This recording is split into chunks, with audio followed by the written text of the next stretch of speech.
It is the 14th of June, 1944, and somewhere over the English Channel, a Focke-Wulf 190 is dying. Not from cannon fire, not from flak. The aircraft is perfectly intact, its BMW 801 radial engine turning over with mechanical precision, its airframe unscratched and sound. Yet the pilot, a Luftwaffe Oberleutnant with over 200 operational hours to his name, is doing something that defies every instinct of his training and every law of wartime self-preservation. He is descending. He is lowering his undercarriage.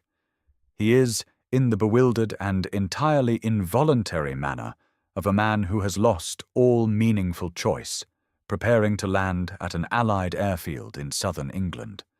As his wheels touch the tarmac at RAF Manston in Kent, a ground crew of astonished British airmen watch in silence, unable to quite believe what they are witnessing.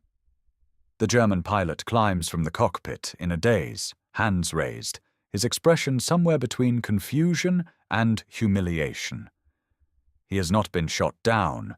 He has not surrendered out of conviction or cowardice. He has, quite simply, run out of fuel. And the reason he ran out of fuel is a story that begins not in a laboratory or a drawing office, but in the grinding, pitiless arithmetic of aerial warfare over occupied Europe. To understand what happened to that pilot above the Channel, it is necessary to understand the problem that British scientists, strategists, and engineers had been wrestling with since the earliest days of the air war. The Luftwaffe, by the summer of 1944, remained a formidable and professional force. German fighter pilots defending the Reich and its occupied territories were operating from a web of aerodromes that stretched from Norway to the Mediterranean, and their tactical advantage was not merely numerical or technological, it was geographical. A German pilot intercepting a British or American bomber formation over the Ruhr Valley, over Berlin, over Hamburg, was flying from home. He was flying short legs, burning modest quantities of fuel, and could disengage and return to his base within minutes of contact. If his engine took damage, he could glide to friendly territory. If he ran low on ammunition, he could land, rearm, and be back in the air before the bombers had crossed another 50 miles.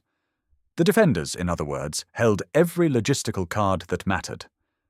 The Allied bomber crews, by contrast, were flying into this environment from airfields in England, North Africa, and later Italy, on missions that could last 8, 10, or 12 hours. Their fighter escorts, initially limited to types like the Spitfire and the early P-47 Thunderbolt, could accompany them only so far before fuel constraints forced a turn for home. The bombers then flew on alone into the teeth of the Luftwaffe's waiting interceptors. The losses were catastrophic.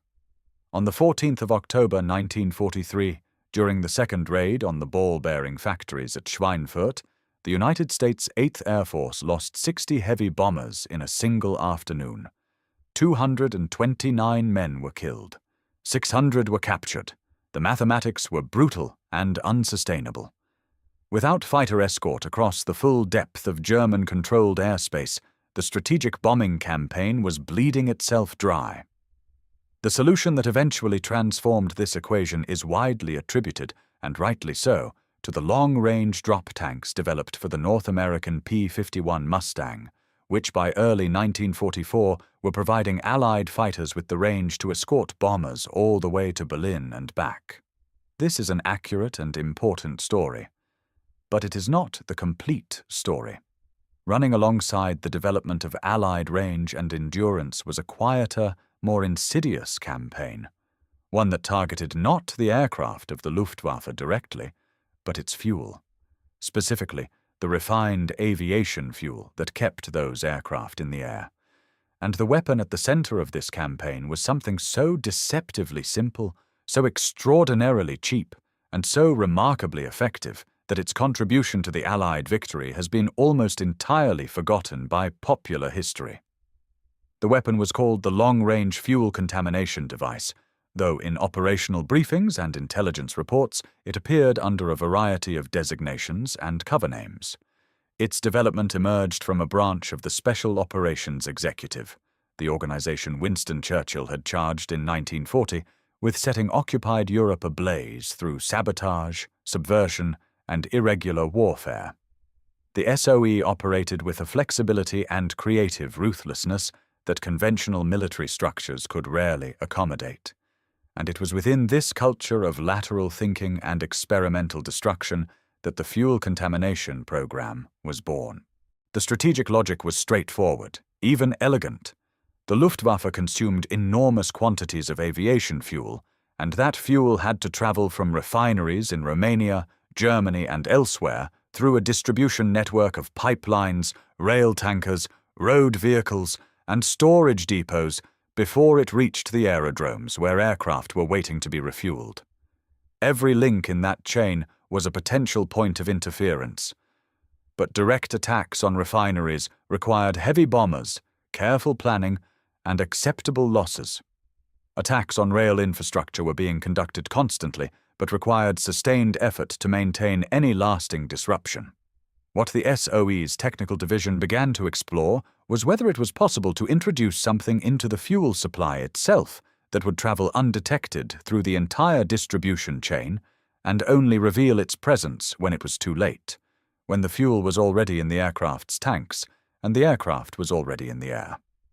The man most closely associated with the technical development of the contamination compounds was a chemist and engineer working within the SOE's Station 9 facility known as the Frythe, a requisitioned country house near Welwyn Garden City in Hertfordshire.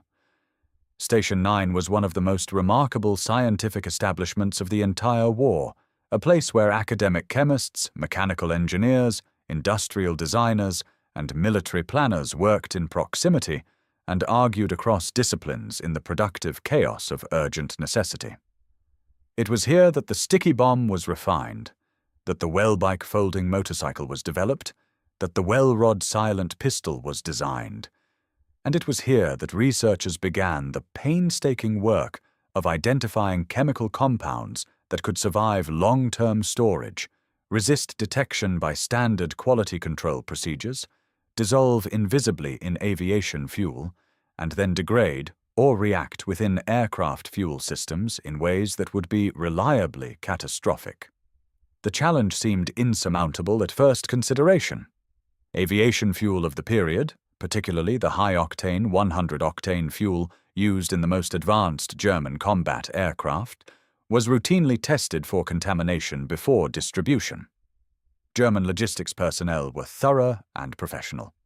Any compound introduced early in the supply chain had to be present in quantities small enough to escape detection by standard sampling procedures, yet concentrated enough after the inevitable dilution that occurred across hundreds of transfers and blending operations to retain sufficient potency to cause engine failure.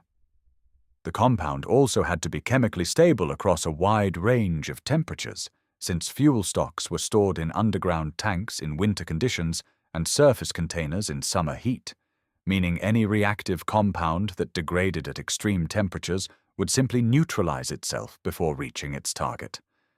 The solution emerged from several overlapping lines of research and drew on industrial chemistry that had been developed for entirely peaceful purposes in the pre-war period.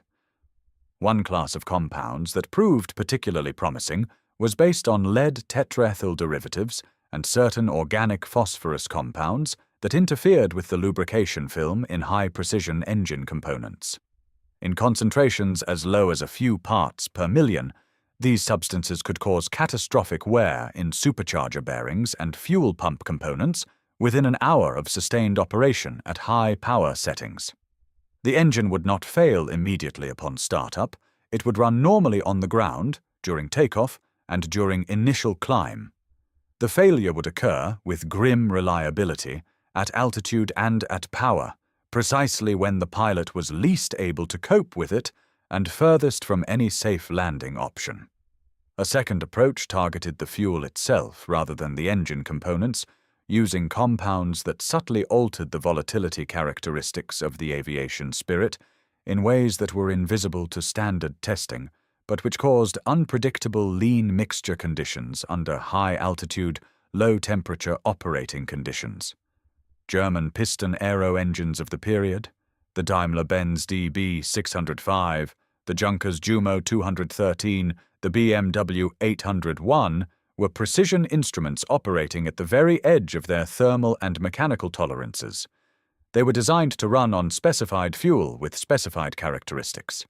Introduce a compound that shifted those characteristics by even a small percentage, and the carefully calibrated mixture control systems, the supercharger gear ratios, the ignition timing, all of it would be operating on false assumptions, with consequences that could range from a modest reduction in available power to a complete engine seizure. The delivery mechanism for these compounds was, in its ingenuity, almost comically mundane. The SOE developed a range of devices that could be introduced into fuel storage facilities by agents operating in occupied Europe, devices disguised as ordinary objects, hidden within equipment, or simply smuggled into depots by resistance members who had infiltrated the German logistics chain. Some took the form of small capsules designed to dissolve in fuel at a controlled rate over days or weeks.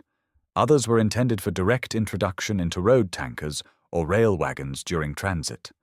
A particularly effective approach involved corrupting the fuel at the point of transfer between bulk storage and the smaller dispensing vehicles used to actually refuel aircraft on aerodromes, since this was the point in the chain where German quality control inspection was least rigorous and where contaminated fuel would reach operational aircraft most quickly. The resistance networks that carried out this work operated under conditions of extreme danger. Introducing a foreign substance into a German military fuel depot was not a casual act. It required access, timing, nerve, and the willingness to accept the consequences of discovery, which in occupied Europe during the war were invariably terminal. The men and women who carried out these operations were not, for the most part, technical specialists. They were mechanics, dock workers, railway employees, farmers whose land happened to adjoin an airfield. Ordinary people who had been briefed in rudimentary terms on what they were being asked to introduce and where, without necessarily being told why, or understanding the full chain of causation between their small act of sabotage and an aircraft falling from the sky 3 days later over Germany. The intelligence picture that gradually assembled itself at SOE headquarters and in air intelligence analysis units through 1943 and 1944 suggested the program was achieving results that were difficult to quantify with precision but impossible to dismiss. German aviation maintenance records captured after the fall of various aerodromes showed a pattern of unexplained engine failures, bearing seizures, and fuel system anomalies that did not correspond to combat damage or normal mechanical wear. Luftwaffe technical investigative teams were dispatched to examine failed engines with increasing frequency from mid-1943 onwards, and their reports circulated internally with a bewilderment that verged on alarm. The failures were real, the causes were elusive.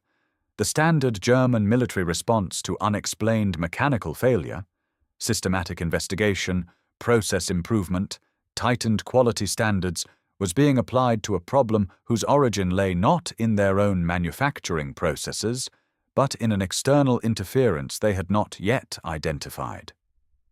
There were inevitably incidents that became something more than statistics in a maintenance log. Several Luftwaffe pilots who survived engine failures over Allied-held or neutral territory and subsequently came into Allied hands reported experiences that, when accumulated and analyzed, formed a remarkably consistent pattern. Engines that had run perfectly on the ground and during initial flight suddenly began losing oil pressure, or running rough, or producing dramatic drops in power at altitude without any prior warning and without any apparent external cause. Some pilots managed to glide to emergency landings in fields or on roads. Some parachuted into captivity. A small number of aircraft, completely intact and entirely serviceable in every respect except for their fuel and engine state, were recovered by Allied forces and subjected to technical examination. The findings in several of these cases pointed unambiguously to fuel contamination of the type the SOE program had been designed to produce. The incident at RAF Manston in June 1944 was not unique, though it was among the more dramatically complete examples of the program's intended effect. German pilots who had been scrambled from aerodromes in northern France to intercept Allied aircraft in the days immediately following the Normandy landings were operating under intense pressure, flying multiple sorties daily, burning fuel at rates that their exhausted ground crews could barely sustain. Fuel quality checking, already inconsistent, had degraded further under the operational tempo of those first terrible weeks after D-Day. Contaminated fuel that might have been caught by more careful inspection was entering operational aircraft. The results were appearing not as dramatic mid-air explosions, the compounds were not explosive, but as engines that simply stopped producing the power their pilots needed to complete their missions and return home, leaving men with no option but to put down wherever they could reach. It would be an overstatement to claim that the fuel contamination program single-handedly defeated the Luftwaffe. The program operated in parallel with a dozen other factors: the destruction of German oil production by strategic bombing, the attrition of experienced pilots faster than they could be replaced, the overwhelming material superiority that Allied industry had achieved by 1944, the relentless pressure of combat on multiple fronts simultaneously. The contribution of the contamination program was more modest in raw numerical terms, but it operated in a domain that statistics struggled to capture. An engine failure over enemy territory was not merely the loss of one aircraft. It was the loss of a trained pilot, an intelligence asset denied to the enemy, a potentially intact aircraft available for technical exploitation, and, perhaps most significantly, a profound and destabilizing uncertainty introduced into the minds of German aviation personnel at every level. A Luftwaffe pilot who knew that his engine might fail, not because of enemy action, not because of mechanical fault, but because of something done to his fuel at some unknowable point in the supply chain, was a pilot whose confidence in his equipment was fundamentally undermined. Confidence in one's equipment is not a luxury in aerial combat, it is an operational necessity. A pilot who hesitates, who reduces power unnecessarily, who turns back from an interception when his engine sounds slightly wrong, who spends cognitive resources worrying about fuel quality rather than scanning for enemy aircraft, is a degraded combat asset even if his aircraft never actually fails. The psychological dimension of the contamination program may have exceeded its direct material impact, and the psychological dimension is the one that left the least trace in the historical record. The German response, when it became clear that something deliberate and systematic was occurring, was methodical and extensive. From late 1943, Luftwaffe logistics commands began implementing enhanced fuel sampling procedures, installing additional filtration stages at key distribution points, and deploying specialist chemical analysis teams to aerodromes where unexplained engine failures had been reported. They identified several of the compounds being used with sufficient chemical precision to develop detection procedures, and they tightened security around fuel storage and distribution facilities considerably. The infiltration of fuel depots by resistance agents became significantly more difficult in the latter part of 1943 and into 1944, though it never became impossible, partly because the Luftwaffe's logistical apparatus was under such enormous strain from Allied bombing and military pressure that perfect security was an aspiration rather than an achievable standard. The Soviets, characteristically, developed their own variants of similar approaches on the Eastern Front, though documentation of these activities remains sparse, and the Soviet archives on irregular warfare operations of this period are only partially accessible to Western researchers. American OSS operators, collaborating with the SOE and drawing on the same technical research, deployed contamination agents in the Pacific Theater against Japanese aviation fuel supplies with results that remain largely classified. The French resistance, operating with specific guidance from SOE handlers, was responsible for a number of the most successful individual contamination operations of the European campaign, exploiting the access that French railway and logistics workers had to the German supply chain. The legacy of the program extended beyond the immediate conflict in ways that are rarely acknowledged.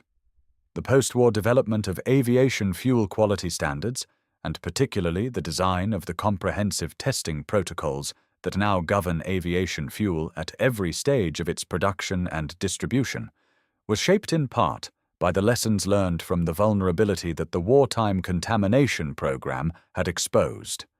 Every liter of jet fuel that enters a commercial aircraft today passes through a testing regime of extraordinary thoroughness, checking not merely the basic chemical composition of the fuel, but its precise energy density, its freeze point, its thermal stability, its microbial content, and a range of other parameters that would have been considered excessive before the war demonstrated how precisely targeted chemical interference could be.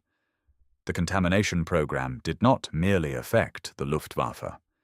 In identifying a vulnerability that had never previously been considered at a strategic level, it created the modern science of aviation fuel security. Several of the technical documents produced by Station 9 relating to the contamination program remain classified under extended review periods in the British National Archives, which is itself a kind of testimony to the sensitivity that still attaches to this area of wartime operations.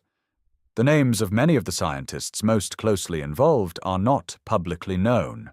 The agents who actually carried out the depot operations are, in the large majority of cases, permanently anonymous, either because they did not survive the war, because they chose anonymity in the decades following it, or because the records that might identify them were destroyed or never created.